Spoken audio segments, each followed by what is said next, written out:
Good afternoon, everyone, and welcome to the Wilson Center. My name is Marissa Khurma, and I'm the director of the Middle East program.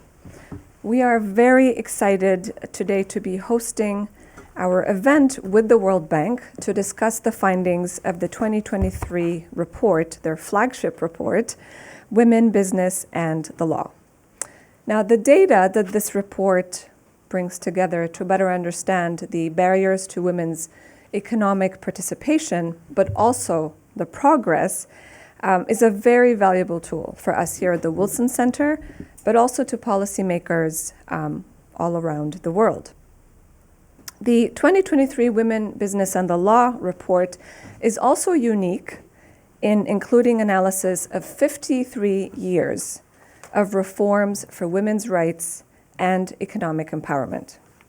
And under the Middle East program's Women's Initiative, we published our own two flagship reports, one focusing on women and leadership in the public sector across the MENA region, and the second one just recently launched in March on women and entrepreneurship, zooming into Bahrain, Tunisia, and Lebanon. And in both reports, as well as in many other publications and convenings that we host here, Women, Business, and the Law proves instrumental. Now, before we turn to the findings and discussion, we will hear from our keynote speaker, Rachel Vogelstein, Special Assistant to the President at the White House Gender Policy Council. Rachel, we're very honored to host you here at the Wilson Center today.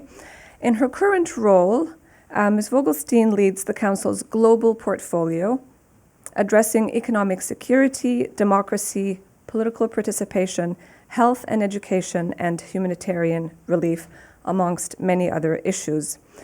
She's also author of Awakening, Me Too and the Global Fight for Women's Rights, which was recognized by the New York Times as a new and notable book for capturing the global impact of the movement. I'm not going to read all of your bio, although it's very tempting, it's very inspiring, and very impressive. So thank you for all the work that you are doing. But suffice it to say, you've been through the trenches and on all of these issues, gender-related. So we look forward to hearing from you. And the floor is yours.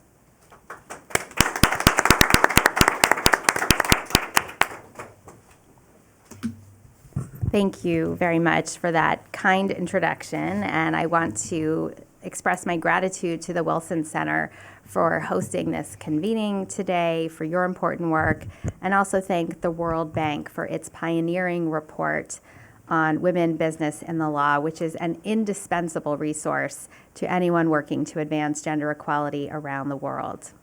The data in this report, which was recently updated for 2023, provides many insights, but I will focus in particular on two.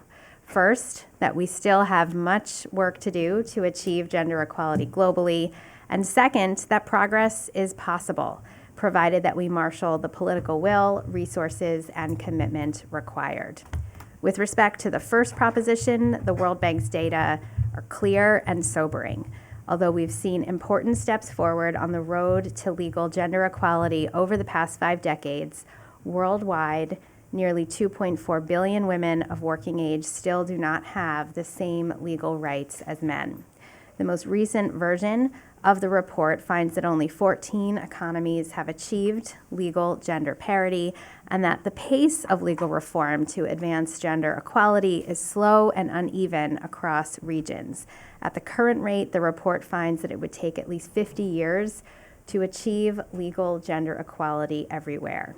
The report also highlights notable gender gaps in the Middle East and North Africa, with scores below the global average, reinforcing the importance of today's discussion. Importantly, however, the report also provides ample evidence for our second proposition, that progress is in fact possible. Between 1970 and 2022, the MENA region enacted 181 reforms to advance women's rights under the law, at least 100 of which were enacted in the last 13 years alone. So while we know that there is much work ahead, this shows that change is possible with sufficient resources, prioritization, and support for implementation. Under the Biden-Harris administration, we know that this work is critical to promoting security and prosperity both at home and abroad. Advancing gender equity and equality has been a top priority from the inception of the administration. In early 2021, President Biden released an executive order creating the first ever White House Gender Policy Council and reaffirming U.S. commitment to gender equality and the advancement of women and girls. The executive order tasked the Gender Policy Council with creating our nation's first ever national strategy on gender equity and equality, which we released in the fall of 2021. It outlines 10 strategic priorities, including the imperative of advancing human rights and gender equality under the law. We are pursuing this work both at home and around the world. Domestically, we continue to support legislation that would prohibit discrimination on the basis of sex, sexual orientation, and gender identity in employment, housing, and public accommodations, among other sectors. We also continue to support the Equal Rights Amendment, which would make gender equality explicit in the U.S. Constitution, as well as the ratification of the Convention on the Elimination of All Forms of Discrimination Against Women, a critical tool to advance women's rights around the world. Globally, we are marshaling our diplomacy and foreign assistance to promote reform of national and subnational laws that discriminate on the basis of sex, sexual orientation, and gender identity, including in the areas of work, property ownership and inheritance, freedom of movement, family law, healthcare, among others. This includes supporting country-level reforms that ensure equal rights and opportunities under the law for women and girls. At the State Department, for example, we are supporting the Women's Economic Empowerment Legal Reform Fund, implemented by the American Bar Association Rule of Law Initiative, which addresses barriers to women's economic participation, including through legal analysis and technical assistance. At the Millennium Challenge Corporation, we are promoting women's property rights, supporting the government of Morocco, for instance, in establishing the Center for Women's Inclusion in Land Rights, which will collect and disseminate data to help women exercise their right to own land. Through our diplomacy at the United Nations, we defended women's rights in Iran at the UN Commission on the Status of Women, working with partners at the UN to win support for a vote to remove Iran from the commission due to the brutality and violence perpetrated against Iranian women and girls in the wake of protests following the tragic death of Mahsa Amini. And at the U.S. Agency for International Development, we are proud to support the critical work of the World Bank's Women, Business, and the Law team, funding additional research to provide insight into the impact of de jure and de facto laws and practices on gender equality, especially as they relate to economic growth. We are advancing these efforts because we recognize that gender equality under the law, at home and across the globe, is a precondition to women's full participation in economic, political, social, and cultural life, and that women's full participation improves stability, security, and prosperity for all of us. And we are doing this work in consultation and partnership with leaders in government, multilateral organizations, civil society, and the private sector. Indeed, with many of the experts gathered here in this room and watching us online, and who you'll hear more from today. So I want to end where I started by thanking the Wilson Center and the World Bank's Women, Business, and the Law team for your leadership and partnership as we work together to level the legal playing field for women and for providing a roadmap for action through our conversation today. Thank you very much. Thank you.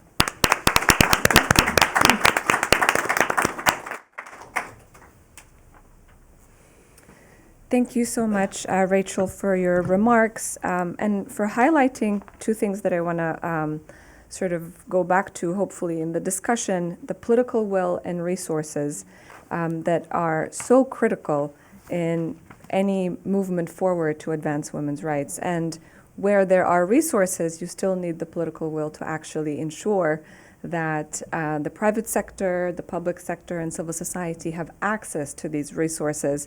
And in your mentioning of MCC's work in Morocco with property rights, again, I cannot highlight how important this work is when in the MENA region, less than 7% of women own land. And land, property in general, asset ownership is crucial to accessing finance because of collateral. So all of the work that the US government is doing to advance and support institutions all across the MENA region is critical. So thank you for your leadership and your work on all of these important issues. And now we're going to turn to the findings of the report. We're going to hear from Thea Trumbek, who is the manager of the Women, Business, and the Law Project at the World Bank's Development Economics Vice Presidency. Thea leads a very dynamic team to produce not just the data, but also analysis on the laws and regulations that impact women's participation in 190 countries around the world. So without further ado, the floor is yours, Thea.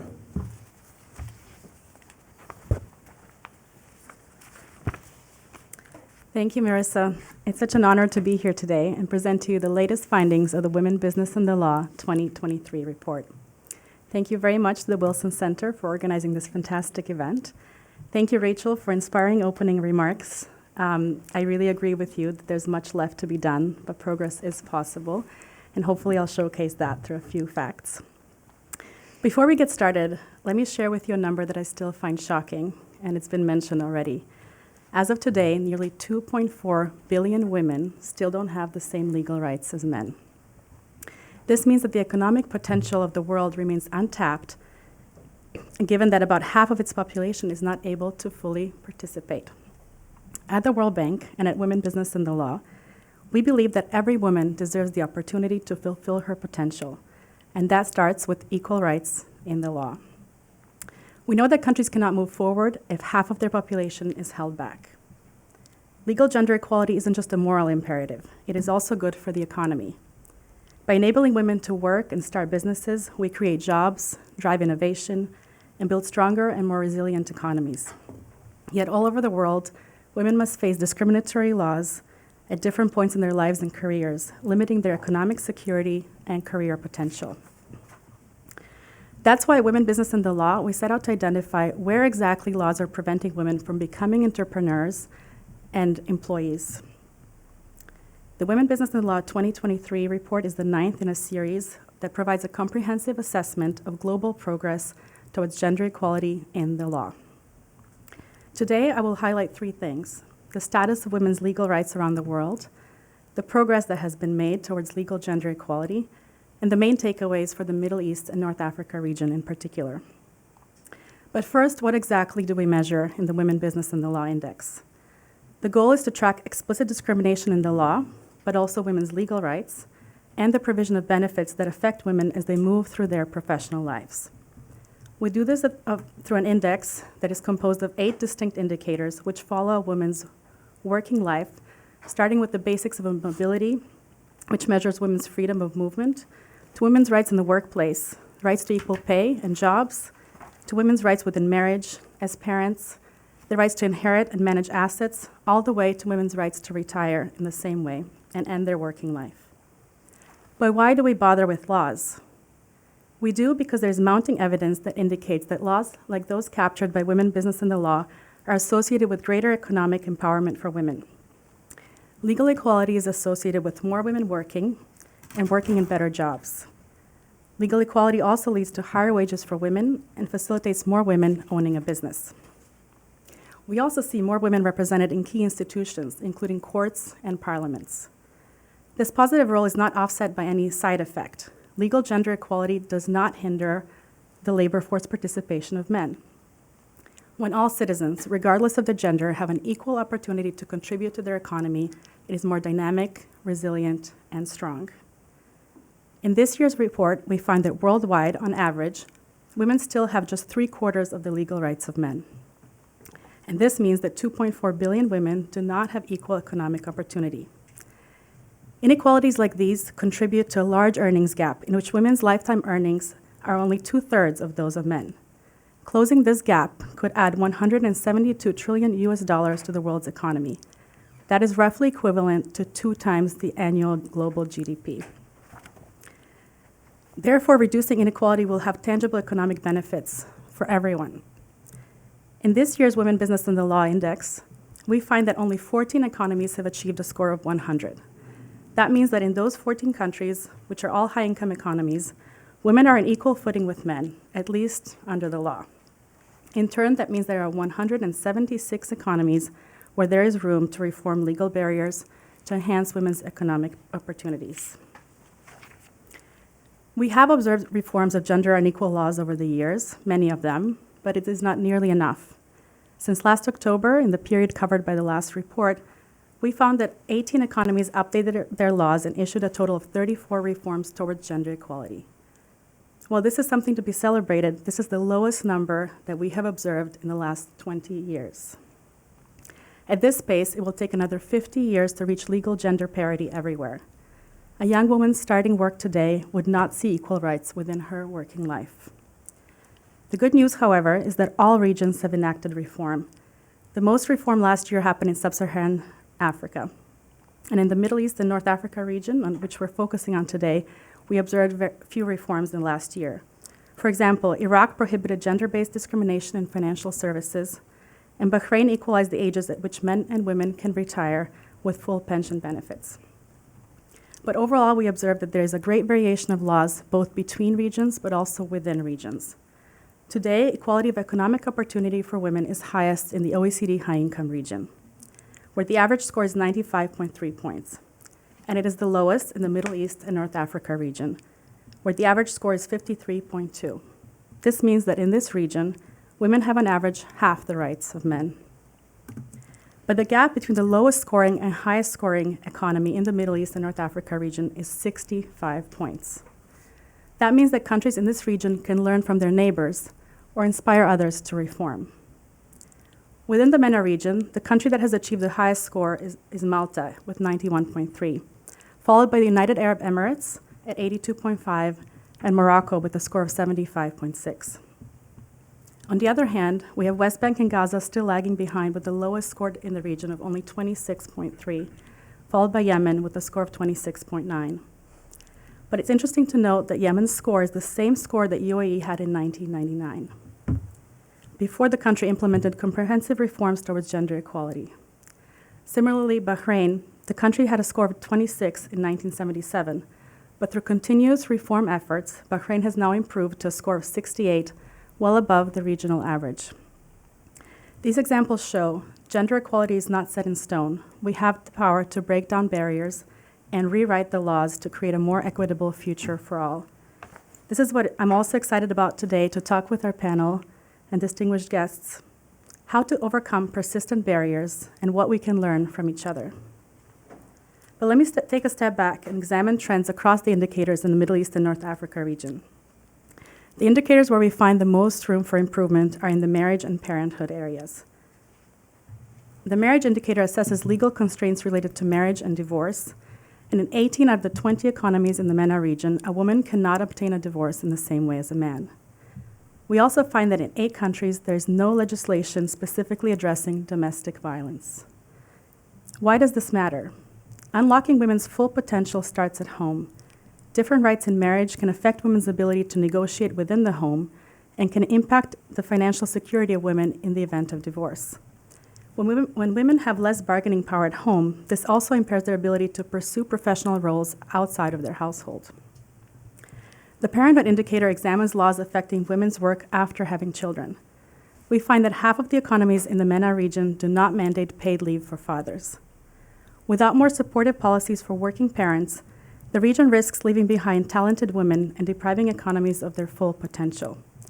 When fathers have access to paid leave, it not only promotes greater gender equality, but also strengthens families, communities, and economies. Sharing childcare duties matters because studies show that a smaller gap between mothers' and fathers' leave is associated with a higher female labor force participation rate. We cannot achieve equality in the workplace until we have equality in the home. And speaking of progress and reform, looking at just the last 5 years, the MENA region is the one that has advanced the most. The reform efforts in this region took off fairly recently. Since 2010, the region implemented more reforms than in the previous 4 decades combined. And the economies that have had the highest growth rates in the Women, Business, and the Law score include Bahrain, Saudi Arabia, and the United Arab Emirates. let's take the example of Bahrain. In the last few years, Bahrain mandated equal pay for work of equal value, lifted restrictions on women's ability to work in the same jobs as men, equalized retirement ages for men and women, prohibited discrimination in access to credit, enacted legislation on sexual harassment in employment, and allowed women to be head of household. The United Arab Emirates and Saudi Arabia also made sweeping reforms across labor and family codes over the last few years. For example, UAE became the first country in the region to introduce parental leave. Most reforms in the region have focused on laws related to the workplace, to marriage and parenthood, where there is the most need. But the least reform effort has been seen in the assets indicator, which measures women's ability to own and inherit property. There has only been one reform in the last 53 years. This is a critical issue as women's ability to own and control assets is linked to their economic empowerment and independence. However, changing laws related to assets is often complex and challenging, requiring significant political will and societal change. It is important to continue pushing for change and to celebrate the successes achieved thus far so that we can build a more equitable future for all. So let me conclude with this. Women cannot afford to wait another 50 years to reach equality. Countries cannot afford to lose momentum now. Overcoming legal gender barriers benefits all of society, not just women. So thank you for joining us today. I look forward to learning from the panelists invited today, as well as from all of you. Thank you.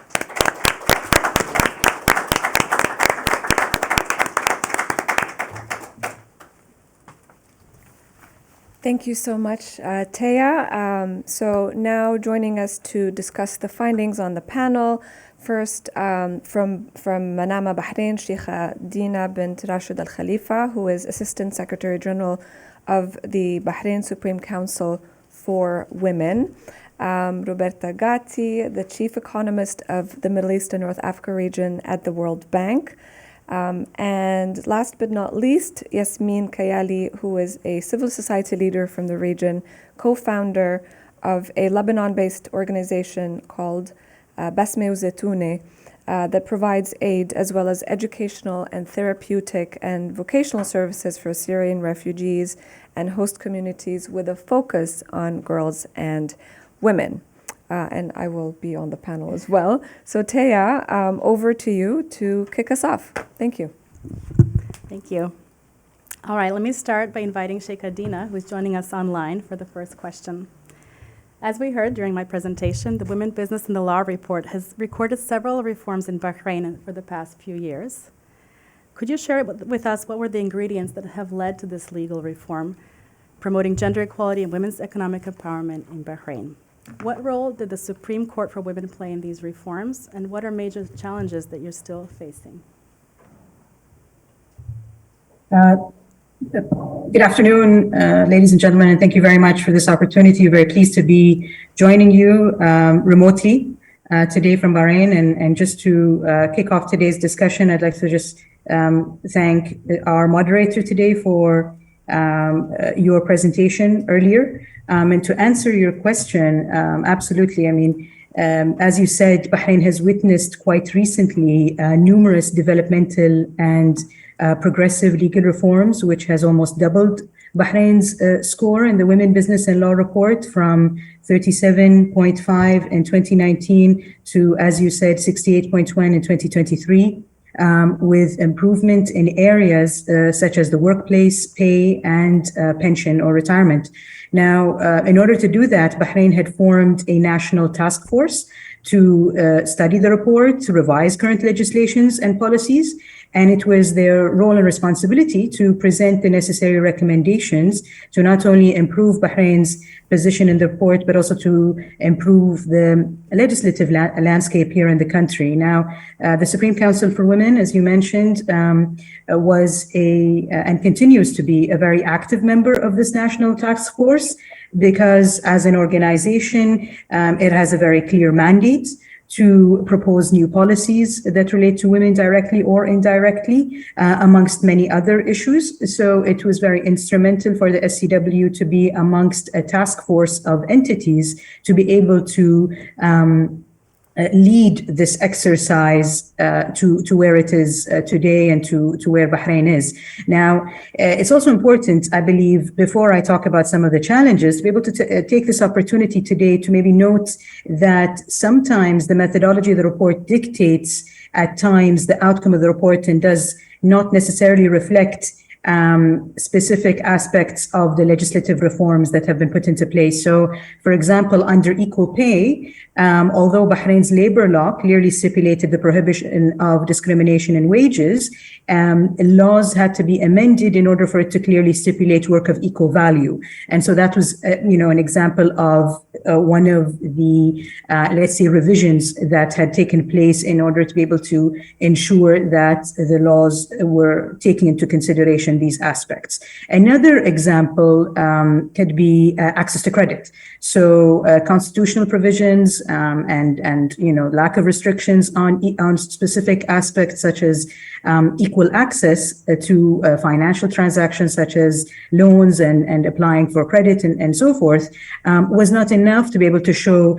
discrimination was prohibited, and the score was only improved when specific directives clearly mentioned such an issue, and it was issued by the Central Bank of Bahrain. Now, in terms of challenges, I believe that this is an ongoing issue. Not only is it in terms of some of the topics that were chosen or some of the questions that were introduced within the report or the methodology itself, but I believe that it's an ongoing issue that we need to continually address as a country. Maybe I can name a few of them right now. Now, we can start off with the methodology. Now, the methodology of the report assumes countries operate under a one-size-fits-all system. So all of us, in terms of countries, are evaluated in accordance to a set standard. However, there are areas where countries are evaluated on their legal position with regards to matters that are purely and directly related to issues that are based on religious provisions, such as inheritance and divorce. But in fact, these differences that exist between women and men exist in areas in specific countries to protect women's status within the context of human rights, to protect women's financial independence, to protect them, to protect women when leaving a marriage. So in turn, although there are specific advantages on one end, they would ultimately negatively impact a country's score. So that, often is quite a challenge. The other issue in this matter, I'm glad you mentioned retirement as one of the advancements or amendments that Bahrain had recently conducted quite recently, just last year. Now, with that, it continues to be a challenge, although the law was amended for one reason. Prior to 2022, women were allowed to retire at the age of 55, where men were allowed to retire at the age of 60, which entailed that there is a, let's say, difference between women and men for age of retirement. And that was done in a way to be able to give women 5 less years to retire. So for them, they had the ability to retire prior to the age men could at 60. And that was a benefit that was given to working women in order to proceed with their work. Now, when the new law was issued back in 2022 that allowed women, that gave both women and men equality, an age of retirement at the age of 60, there was a huge societal issue within the working community that basically was imposed on women who, although felt that they had 1 year to go to retire, now have an added 5 more years to the age of retirement. And so these are some of the issues that we will continue to address as we move along, although equality and gender balance is a matter that we strive for, but we really need to look at what are some of the implications. Now, one last example when it comes to some of the challenges is, for example, ones that are related to the private sector. So when the report asks about 14 weeks paid leave for mothers, it could be quite difficult to be able to expect a state to impose new legislations on legal provisions related to the private sector when these specific matters not only require consultations and lobbying, etc., but would also require taking into consideration the economic situation of a country that is, starting to recover in a post-pandemic world, and that, of course, is always it will continue to become a challenge. However, I think that what we really need to think about when we look at these issues is that, there are measures that can be taken in order to ensure more work-life balance, stronger productivity within the workplace without necessarily imposing additional leave. So, there are always, let's say, alternatives to what can be proposed. So in terms of challenges, it's a continuing, situation that we need to continue reviewing every now and then. Thank you so much for raising those important challenges related to both working with the private sector, with women themselves, with the government, and with cultural and religious influences. Mm-hmm. I'd like to now turn to Yasmin. Having heard a little bit about what drove reform in Bahrain, I wanted to hear how you think cultural norms and practices influence women's participation in the economy, and what strategies can be employed to overcome these barriers. First of all, thank you so much for having me here and for uplifting the voice of civil society and women in general in the Middle East. As somebody who lives and works in the Middle East, maybe I have a kind of a different experience or perspective that I can bring in.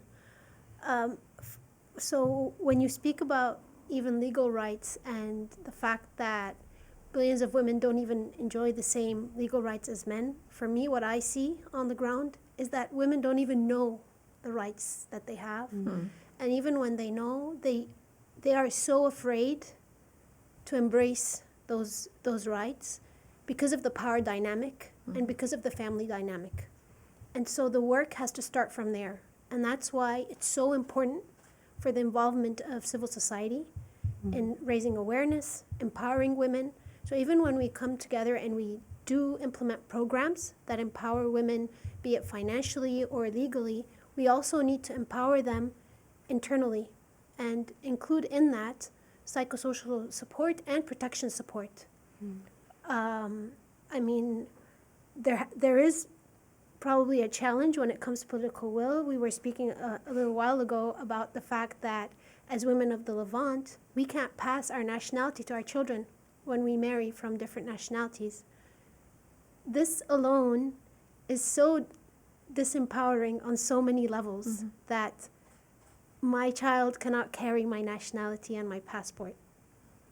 And for what? For completely political reasons. And the progress on that has been so slow in all of the countries in the Levant that I feel really sometimes, how do you break that barrier? And then when we think about what is the affirmative action that we can take in order for us to include women in the workforce, I see the example. I live in Saudi Arabia and I see how that has changed, how the workforce has changed, how the dynamic within the whole society and the economy has changed, because it's real. So it's not only de jure, it's de facto. It's real. You can see it, you can sense it. And that's what we need to do. And we as women need to empower each other. Honestly, this is another challenge that I think we need to really talk about and bring to the surface.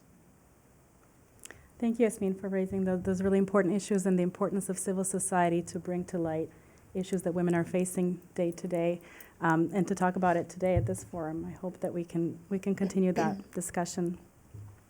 Having heard about the driver, Roberta, now we'll turn to you.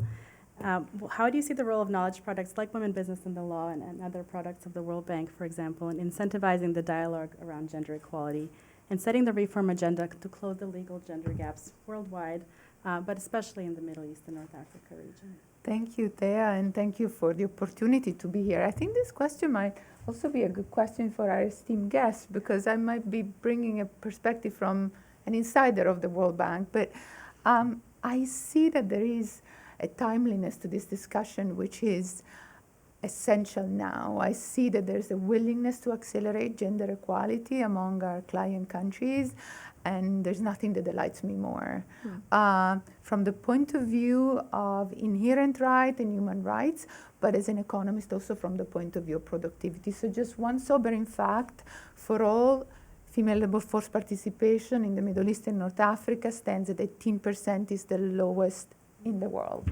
And this is sobering and frustrating because this is a moment where young girls in the Middle East and North Africa are going to school, they're going to college, they are doing better than boys. And so as an economist, I see the productivity, like money left on the table. Now you were asking about how a knowledge product like women, business, and the law can really make a difference.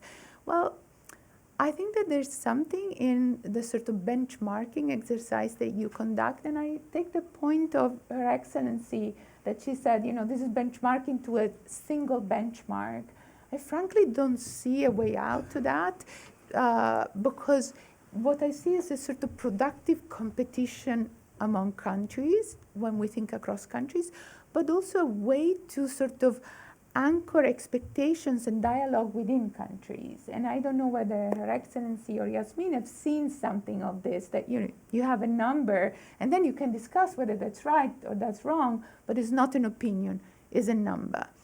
For what concerns the bank, I think that we see that our products, which are often technical assistance, often lending, often just dialogue, are informed and anchored in this. And I could see, for example, in Jordan that, the strategy that the government produced, in the end, used the benchmarking of women, business, and the law. And Yasmin, you were talking about the progress in Saudi Arabia. I was recently twice in Saudi Arabia. I felt it. I really felt it on my skin, how different it was. But I also know that this knowledge product had an enabling factor. And then there are various, lending instruments that the bank uses. We call them DPOs, like development policy instruments. And some of the conditionalities in Egypt, in Jordan, for example, were connected exactly to making conditions more flexible in the law for women. What Her Excellency said earlier really spoke to me, because some of the things that are being changed in the law come from a state of mind of wanting to protect women to begin with. But then they end up becoming an hindrance to the economic activity because history changes, economies change. So one thing that I wanted to put out there, and that I know that the team of Women, Business, and the Law is really thinking about it, is that there is a de jure and there is a de facto, and there is the de facto that Yasmin was talking about. The women might not even know their rights. So there is a lot of work to be done to then translate these legal changes into real action. But let me stop here. Thank you, Roberta. We always say in our team that what gets measured gets done, but also what gets resourced gets done. So I think putting some resources behind these numbers can also really help. And you pointed to that as well, and we heard earlier from Rachel Vogelstein. We are on the team working on understanding a bit more beyond the law. So once the law is passed, what is the type of enabling environment that needs to exist for that law to actually achieve the outcomes it's intended, and also get expert opinions on whether it's actually doing that in practice. So that's something to look out for in our next report. But I'll turn to Marissa now, who's gratefully joined our panel. So we heard a lot about the major obstacles in equitable access to resources. How can policymakers and business leaders work together to ensure that women have equal access to finance, to financial resources, and credit and investment opportunities? That's a really good question, because even though the law may guarantee that women can open bank accounts and have equal access to capital, there's always discrimination that women basically encounter right at the counter at the bank. Part of it has to do with what I mentioned earlier when Rachel Vogelstein mentioned property and land ownership. So with such low numbers in land ownership or asset ownership in general, women don't have collateral. And so with that, it becomes very challenging for them to get access to capital. There are many different ways to ensure that women have more opportunities. And so in our most recent report that we published in March on women in entrepreneurship, some of the recommendations we made include, for example, encouraging quotas in the private sector on boards, but also top management. That is something that the MENA region still suffers from, seeing more women business leaders. And I think it goes back to, Taya, what you mentioned in terms of areas of progress, that it really does start at home with all the different sort of tools that need to be employed or deployed in order to make it more convenient and easier for women to not just enter the labor force but stay and move up the ladder. So those quotas are would be important, because more women at the decision-making table basically ensures that decisions that are taken by firm A or firm B would keep women in mind. And then maybe providing also tax incentives or other incentives to venture capital funds, to also give basically financing to women, perhaps even matching investments. Those are some of the recommendations that we make. And to financial institutions that support women, I think expanding the conversation with the private sector in the region, and I guess cross-posting, so ensuring that there's no redundancy in some of the grant giving, because sometimes we end up seeing the same institution receiving funds from 4 or 5 different donor agencies, and then others are left behind. So I think this donor coordination is important. I want to go back to what Yasmin mentioned in terms of civil society. It's key to work with civil society, because when you're on the ground, civil society actors and leaders know what's happening. They know what community is able to lead. They know who is doing what. And so the network is already set up for you. You just go in and start that conversation. So I think those are some of the interventions that I think can be thought of. And I think the key here is to ensure that there's open dialogue between civil society, the private sector, the government, as well as educational institutions, particularly higher educational institutions. Thank you, Marissa. Yeah, so talking about it and with women themselves, right? I think one of the issues is understanding that women might have different needs and different financial instruments might be more relevant to them. So sort of opening that discussion so that there are more resources available is very important. Okay, we'll go back to Sheikh Adina again online. I wanted to know what steps the government has taken in Bahrain to bridge the gender gap and to ensure that women have equal access to education, to training, employment, professional development opportunities, beyond what you've done with changes of the law. How are these efforts being supported by the government, but also by the private sector? All right, so historically, Bahrain's lead in introducing official state education for girls almost 100 years ago, so around the late 1920s, so 1928, and giving women of all ages the opportunity to receive sponsored education abroad in the late 1930s, has really paved the way for women's active participation in the labor market today.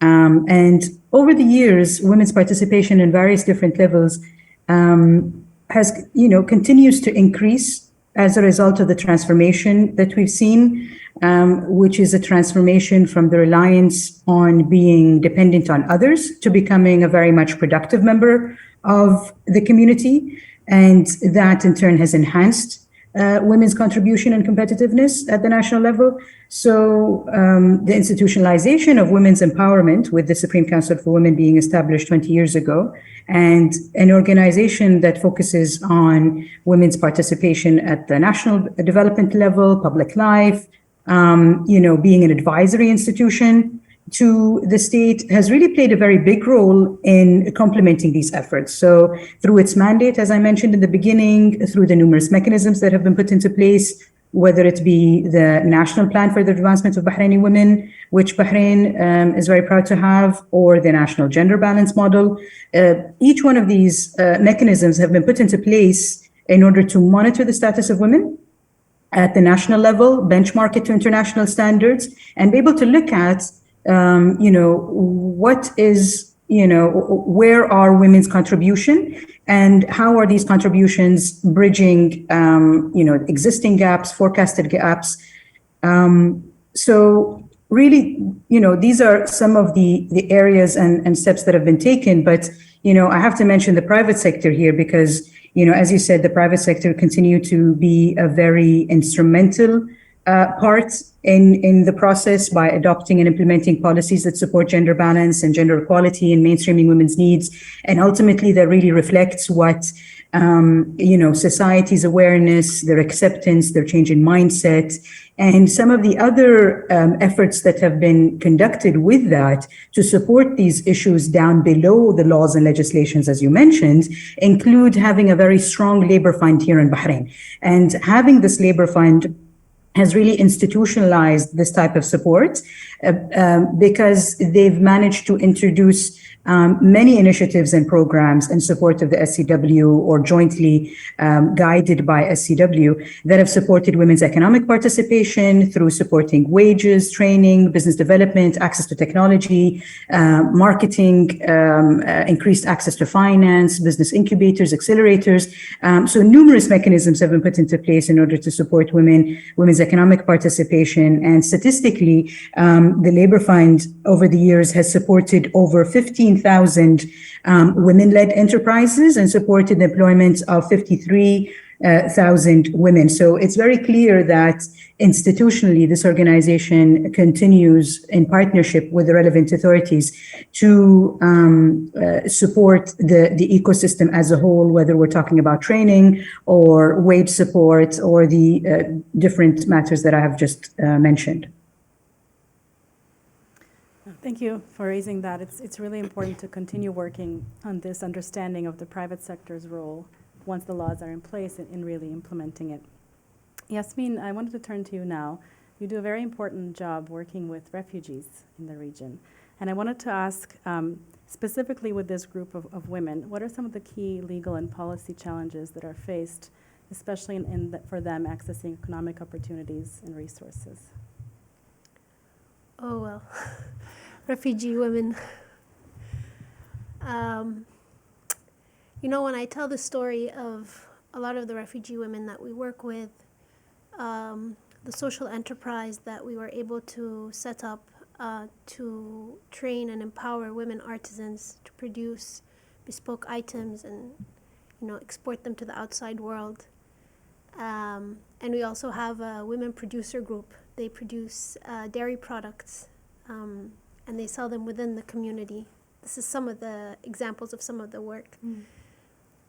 And I'm told, oh, you sympathize with them. And I'm like, no, it's not sympathy.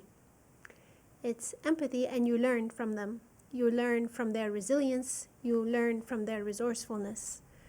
But I think we're at a time now where beyond the millions of refugees that exist in the world, and specifically for Syrian refugees within the neighboring countries that have now been dealing with this for more than 12 years, it's time for us to do more and to do better by them. And to stop expecting resilience from them. I think mostly anytime you give a woman anything, any kind of resource, she will multiply it. But they're not given these resources. They are placed in the most traumatic of circumstances within camps and living circumstances that are beyond description, be it urban or tent, homes. And we need to make sure to educate them, give them legal standing, or at least protect them. We know for a fact that ever since the financial crisis in Lebanon, SGBV cases have more than doubled, be it in refugee homes or financially challenged homes. And like you were saying, legally, there is nothing being done about that. Women get beaten, raped, and abused and killed every day in the region, and nothing is being done about that. I don't know if we include that in reports, and if including that in reports beyond the advocacy that we do could make a change on the ground. We have education centers for refugee children. We educate more than 4,000 refugee children. The highest reason for dropouts from the school is early child marriage and child labor. And most of that child labor is girls. So if I need to make sure that I'm empowering this new up-and-coming generation, then I need to make sure that we even change that law and the awareness of the parents and the families that we can't. So Thank you for sharing that. It's really shocking and sobering, and unfortunately we are living in a world where conflict is happening all over the world, and there are more and more refugee women and girls that are facing this reality. At Women, Business, and the Law, one of the changes that we are proposing going forward is to shine more of a light on women's safety issues and gender-based violence, and include issues of child marriage, femicide, different ways of sexual harassment that occurs not just in the workplace, which we measure now, but also in public spaces, in transport, in education as well. So that hopefully by shining a light and talking about it, we can start with the law, but also start enacting some policies and protection measures that can help. I mean, sorry to interrupt you, Yeah, but please. period poverty is something we never discuss, which is a major hurdle for women to be a part of the workforce and to be an active member of the economic cycle. Yes. And there are many solutions out there, but nobody's funding it or supporting it. Mm-hmm. And this is just one example of many initiatives that can be done that can, childcare support. All of these are very instrumental things that can be done using not very difficult tools that can open up opportunities for women. Thank you. Roberta, in your opinion, what should be the focus of advancing women's economic empowerment in the MENA region, building on existing data and evidence that you've seen? I think I need to take a deep breath after Yasmin speaking, because there's so much that one could unpack of what you said. Let me start from the big picture, but some of that big picture needs to contain and really be aware of the realities that you describe. So yeah. I think that you're asking me a difficult question, because we could go about it many ways, but I think what everybody has highlighted is that it's complicated, and you need to take the question of gender equality from a multidimensional approach. And you need to think about what are the constraints that are really binding. Marissa was talking about the financial access. You were talking about the socioeconomic divide of vulnerable women, but also the access to information. And Her Excellency gave us like a big picture sense of all the different steps that needed to be taken. So in that sense, it needs to be country specific and specific to barriers.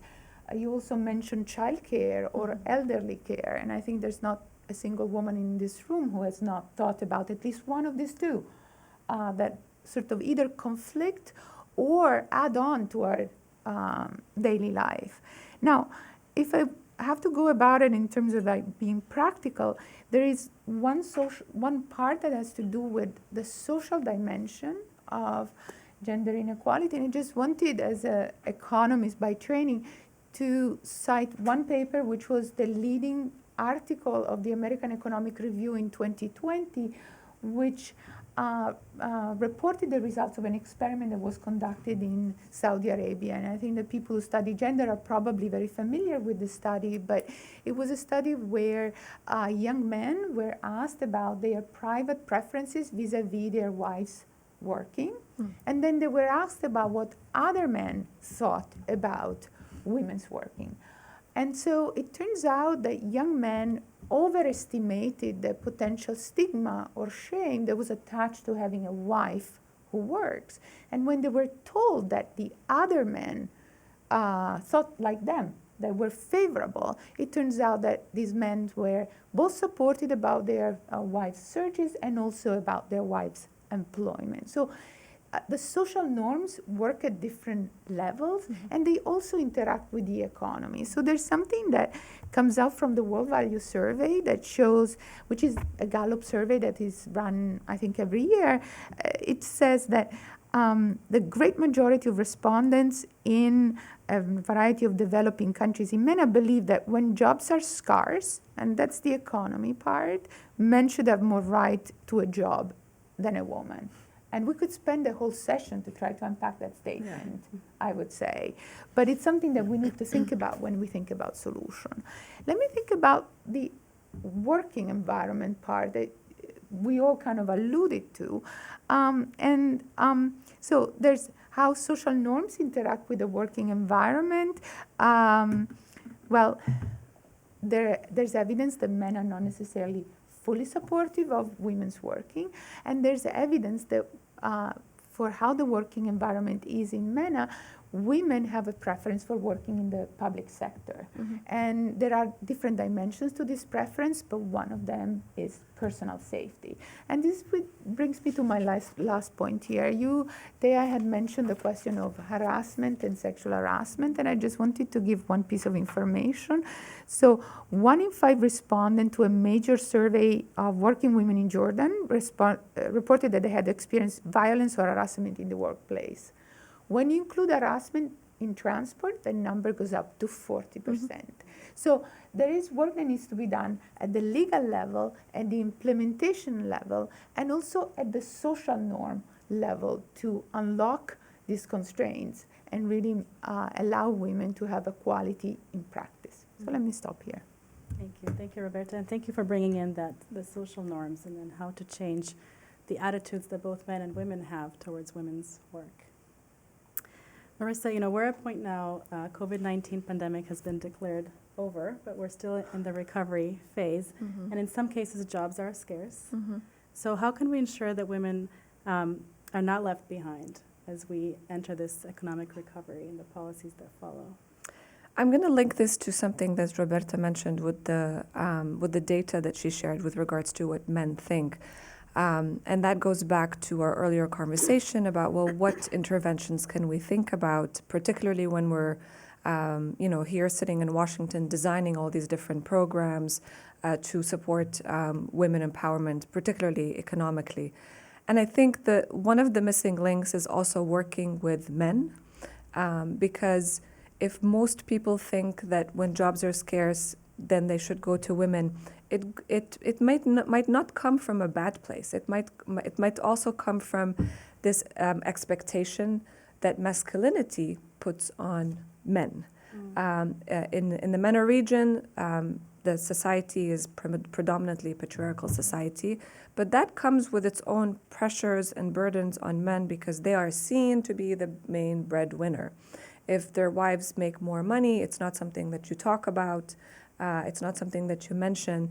And so this is sort of the other side of the coin of trying to get to gender parity and opening up more opportunities for women. And, you mentioned this earlier, and then Yasmin did too. It really does start in the home. Now, how to ensure that more and more women are not left behind in economic recovery programs? It goes back to the issue of political will, and that's where we see the role of, for example, what Sheikh Dina mentioned, the role of the Supreme Council for Women and perhaps other similar entities in the region to ensure that there are women at the table. Earlier, when the pandemic started, and different governments around the region started putting together crisis management committees, only a few countries had women on those crisis management committees. There were no women on these committees. So that's where we go back to ensure that there are more women at the decision-making table in the government, ensuring that civil society also has a seat to access some of these networks. And then Another part of this is that in many MENA societies or economies, the informal economy is thriving, and a lot of women are employed in the informal economy. So finding ways to also formalize employment using all types of, tax incentives, at least in the first, few years, might help with that. One thing that we also saw from the pandemic is an uptick in gender-based violence, because everybody was, basically in the same space and sharing all the resources. One of these resources were digital resources, and that's what also highlighted the digital divide in society. If there was one country that had one family that had one laptop or one computer, the priority went to the man in the household, and then perhaps the children who were online, at school. And so this is where the roles and responsibilities also fall more on women, and that creates a lot more tension. So going back to another thing that Yasmin mentioned, psychosocial support, in order to ensure that a lot of these aspects are being addressed. So those are some of these policies. It's all interconnected. There's no sort of one thing that's going to ensure that women are part of economic recovery plans, but it does start at the top. And when you're looking at the data from the region, and Roberta mentioned this in the beginning, the gender gap in education is almost closed in MENA, but the challenge is the economic participation piece. And in order to make that argument to governments to take it seriously, beyond the human rights and moral imperative that, of course, does not necessarily come natural to everybody, there is an economic formula or women economics, sort of argument to be made. So highlighting more of that, ensuring that there are more women role models that are talking about their business success, discussing the entire journey, how it was challenging, how you overcame the challenge, and what you are doing now to give back and to scale up. These stories have to be highlighted by the private sector, by the media, and by the government. These women leaders in business have to be celebrated. And when we see that, it will, it's an adaptive process. It doesn't happen overnight. But I think over time, you will see more girls looking at these role models, thinking, oh, well, I can do the same. I can attempt to do the same. And so I think I think we've all talked about this. It is a holistic approach. It is a multi-stakeholder approach, but it definitely starts at home. No, thank you. I agree. Having these stories out more, talked about more, can really have a big effect. And having more women at the table, here we have an all-women panel, but in so many other forums, we don't see women in those committees talking about really important things that affect them more. I wanted to go back to you actually now for this last round, reverse the order a little bit, Sure. because it ties to some of the issues you were talking about related to digital divide and more women in traditionally male-dominated jobs. I wanted to ask you, what can be done to really promote women's participation in these industries, in politics and finance, in STEM type of jobs that are becoming more and more important? I think, again, when it comes to STEM in particular, let's start with that. According to UNESCO, and I just looked it up this morning because I knew that there were more women in STEM in the region than men. So 57% of STEM graduates in the MENA region are women. And this is from the 2023 UNESCO report. So this is very impressive. It's actually much higher than the United States and Europe. And in a country like the United Arab Emirates, that goes up to 61%. So that's a really good foundation. Now, when we're looking at jobs and employment, this is where you see a bit of a decrease, but it's still much higher, so much higher than the average, I guess, percentage of women working. So it's about 40% in STEM jobs. There are so many opportunities for women to do a lot more, but we go back to sort of, Sheikh Hadina mentioned this term, the ecosystem. It is an ecosystem. So again, for a lot of the women in tech, according to this YouGov survey that was conducted last year, women who are already in tech jobs mentioned that they did face discrimination from their employers when it came to raises and promotions. And then that childcare and marriage responsibilities also sort of pulled them back from taking up bigger projects that would ultimately give them a push to reach higher positions within a given firm. So it goes back to setting up this conducive environment for women to be able to say yes to this opportunity, but also to work on social mindsets about accepting more women in these positions. So the more we see, stories like this of, women rising. I know the Mars mission from the UAE included many women scientists, and this was all over the news. I remember seeing it on Al Arabiya and Al Jazeera. So and these are the types of stories that do make you think twice. And you may get very negative comments in the comment section, and that's okay. But it will take time for a lot of these sort of changes to take place. It's very similar in finance, very similar in politics. There are a plethora of programs that train women to enter the political field, for example, and to know how to mobilize, to organize, how to tell their stories in a way that appeals not only to women but also to men. So I think a lot of these programs come a long way. Finance is a world that's male-dominated, I think, worldwide. So it's, I think, a part of a much more global conversation.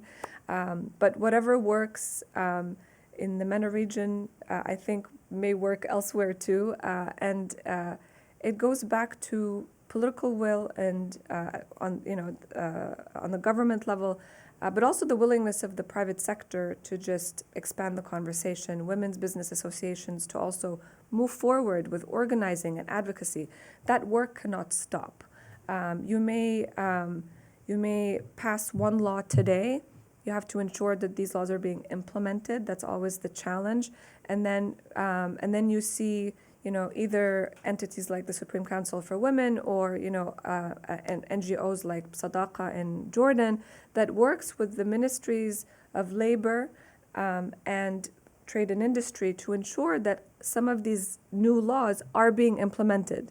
One of the laws that they worked on in Jordan was ensuring that companies that have more than 20 women employees have childcare services. Because what happened was a lot of these companies were avoiding hiring that 20th woman in order not to establish that. So then the accountability factor comes from work of civil society. So it is, again, a wholesome approach, particularly in these fields. One last point is education. Curricula in most MENA public school systems continue to highlight women in the more feminine sectors. And so you see women pictures of women nurses, teachers, and then you see pictures of male engineers or doctors. And so once we start to reform educational curricula to ensure that they're also gender positive, or at least gender neutral, then we will also see more girls and women being encouraged to enter these. And then employers too will think, well, I can give these women a chance because they're just as educated, if not, with better credentials. No, thank you. It's so encouraging to hear that there are more and more girls educated in these fields and graduating. And I think there are certain things that could be put in place so that workplaces are conducive to these women continuing and growing in their careers. Mm-hmm. And we're seeing some positive initiatives in this space, but I think there's a lot more that can be done. Roberta, for you, from your perspective, what improvements should be made in the legal framework in the Middle East and North Africa region to encourage more women participation in the workforce, but also more women-owned businesses? If you could speak to legislators who might be listening today, what would you say? It's tough to pick something, but let me think about two different aspects of women in the workplace. So entrepreneurship, one data point for all. In MENA, only 7% of firms are led by a female top manager, and we kind of already refer to this missing at the top. And 33% in East Asia, this number is 33% in East Asia and the Pacific, and the world average is 18%. So there is a really long way to go.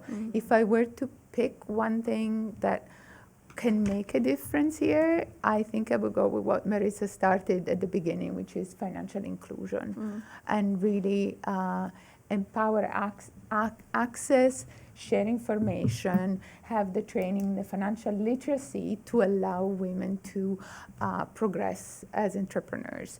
There's a whole side of being a worker, which is to work in a company. And in that sense, I really think that having systems of redress for harassment and having training of sensitivity within companies will have benefits for all, not only for retaining women, for increasing the share of women working, but also for the companies, because having women in your workforce, it means having diversity. Having diversity means having richness of ideas and of opinions and being able to be more productive. Now, if I were to have a sort of lamp that I can sort of rub and say, I want something magical to happen, I have to say that I really would like our region, the Middle East and North Africa, to become a region where jobs are not scarce. And that's something that has to do not necessarily directly with women, but with a sort of enabling environment for jobs, with the political economy of how firms grow or don't, so that there are jobs that are available for women, for men, for young people. So that would be sort of my first order. The second one, I think I will go. I think one of you mentioned it. I think it was you, Thea, in your presentation. Women's ownership of assets through inheritance law is one of the areas where our region is falling behind the most. And so the pieces of evidence that I just wanted to give to sort of give some meat to what I'm saying is that in none of the MENA countries, sons and daughters have equal rights to inherit assets from their parents. In none of the MENA countries, male and female surviving spouses have equal rights to inherit assets. This is something that is fundamental because it pertains to the intergenerational relationship that you have vis-a-vis female empowerment. And third, because I think there are only 3 wishes that can I think. Third, and this comes from my heart as an economist, is that you said it, Thea, like you manage what you measure, right? So I think the more data openness and better data that helps us understand the unique constraints to women. And I'm not just talking about disaggregated data by gender at the aggregate level.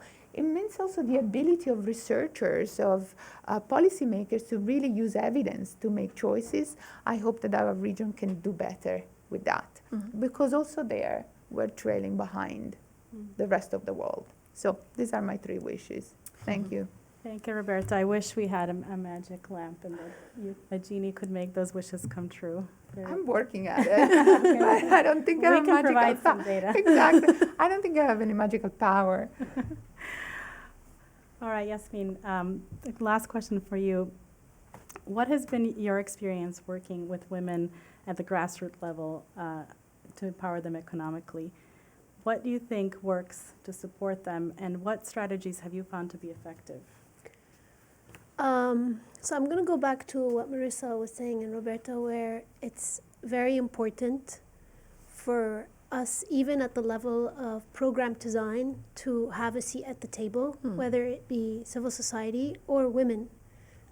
So whoever the programs are being designed for should have a say in the design of the program and the implementation. And in doing that, the way we do things is we continue to work within the communities and to respond to the community's needs.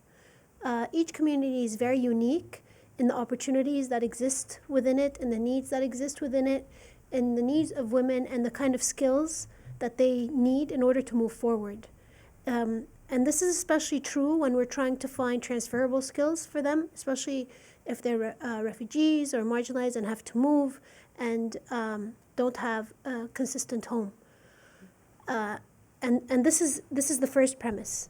The second premise is support. I mean, our problem is most projects are not long-term. In order to really have achieved results that are actually measurable and that actually have an impact on the quality of life, these programs have to run for longer periods of time. So they need to be sustainable, impactful, and measurable. And it has to be consistent growth. It can't be that we continue to churn out more and more and more people that are trained in a certain skill at a basic level and then expect that to create economic opportunity. That's not going to happen. We need to grow their skills and their capabilities. We need to be able to identify leaders within whatever training group that we have that need to continue to take this forward in order for it to really have an encompassing effect on the total community. Because in the event that you're able to run several projects, economic empowerment projects and vocational projects, this will enhance the society overall and then enhance also for the children and the up-and-coming girls. Thank you. Yeah, I think ensuring sustainability and also giving the proper time to see the impacts is really important. And we see a lot of projects wanting to achieve quick wins, which are good to get encouraged, but we need to see over time how this leads to real change. Sheikh Adina, a last question for you and a challenging one. You've alluded to this in your previous remarks, that there are some challenges in the region when it comes to issues like parental leave policies that put a burden on the private sector, but also in the area of asset ownership, and Roberta alluded to that as well. What measures can be taken within the cultural context to ensure that women have access and control over productive assets? And how can we address the cultural and legal barriers that often prevent women from holding assets? We're interested to see what role can government and development partners play in helping to achieve this. Thank you, and I'm glad you mentioned these aspects because they really are quite important, especially in this time as we are dealing with the recovery from a post-pandemic situation. So parental leave, of course, is a very important matter. And as I mentioned earlier, a lot of research has been done and there are a lot of challenges that relate to this matter. But actually, the research that we've conducted on the ground here in Bahrain shows that there are policies and measures that can serve as being much more effective in ensuring work-life balance and increased productivity in an organization. So, for example, the more we enforce or allow for remote working, the more we support flexible working hours. Research has shown that these measures are much more beneficial and effective than looking at enforcing a 5-day parental leave. So I believe that all of us today have talked about how important it is to have a holistic approach towards things, especially when we're talking about the fact that flexibility in working hours is a more long-term approach that supports a family throughout the year and not just a specific time. And so for Bahrain, government allows for employees to have, both men and women employees, flexibility in working hours up to 3 hours per day. So they have that flexibility. And what's quite unique about it is that you're not only talking about the relationship between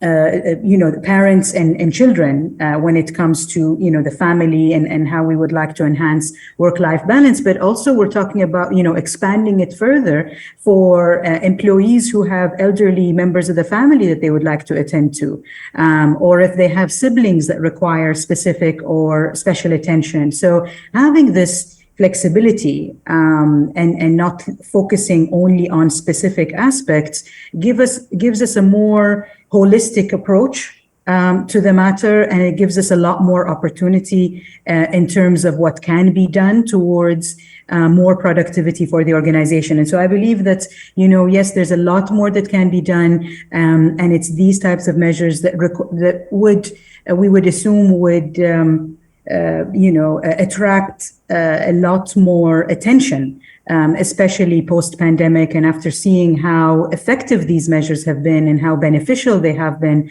to all of us around the world. So I believe that it's time to be able to think beyond what we have in front of us and to be able to look at where productivity is, where work-life balance can be accomplished. And so, there's, a lot to consider in terms of alternative efforts that can be recognized at both the national and organizational level. Now, assets is another issue that continues to come up. And although legislatively, through laws and legislations, there's not the system ensures women's access to assets and property. It guarantees women's right to manage her finances without any type of permission. However, the report tackles quite heavily under the pillar of assets the matter of inheritance. And, it's important to highlight that inheritance, especially in this region of the world, is distributed based upon the relationship of the inheritor to the deceased. And this is a common, misunderstanding, rather than a distribution based upon women and men. And so whenever we have this type of conversation, it's always an eye-opener to be able to hear that there are situations where women would receive equal and sometimes even more inheritance than men. An example to that would be in cases where both parents of the deceased are alive, each parent would receive equal inheritance. Another situation would be in cases where, for example, the deceased is survived by a grandparent and a daughter. The grandfather would receive a quarter of the inheritance, and the remainder, which is about 75%, would go to the daughter. So it's quite important to be able to really see things for what they are, and look at the bigger picture as to, let's say, the story behind the issue, and to be able to continue with the discussion. So it's very commendable for the Wilson Center and for the World Bank to hold such events as today, in order to shed light and to give, various different countries from all over the world the opportunity to be able to talk about their challenges, to talk about, shedding light on specific, perspectives.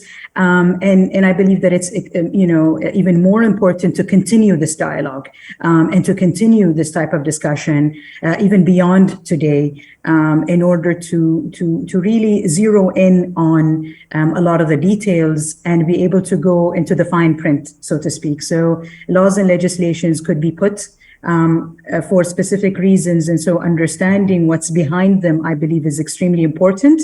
And then, of course, today, as a last point, I believe that looking at what is beyond the law that has been passed in terms of implementation. So the report in itself looks at laws and legislations, which is great, but I believe that the future will automatically guide us in a direction where we will have to be able to look at what implementation looks like and how things are implemented on the ground. Thank you. Thank you so much. I do have members of my team in the audience, and I hope they're taking notes. A lot of these good points we've heard today about implementation, childcare, safety, women in management and corporate boards, flexible hours. These are all things that I think are really important for us to evolve as the world is evolving, to also evolve what we measure. I think we have space for maybe one or two questions. So if there's anyone here in the audience that wants to ask a question, please raise your hand. We have received a couple of questions online, so I'll just read one, which is, how can countries focus on advancing women's rights and issues when countries in the Middle East are also facing dire economic and political challenges?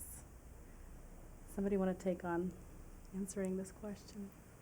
Do you want to go for it, Yasmin? I think actually the fact that we're facing such dire circumstances, and we have been, I think, for the last 10 years in a constant crisis mode.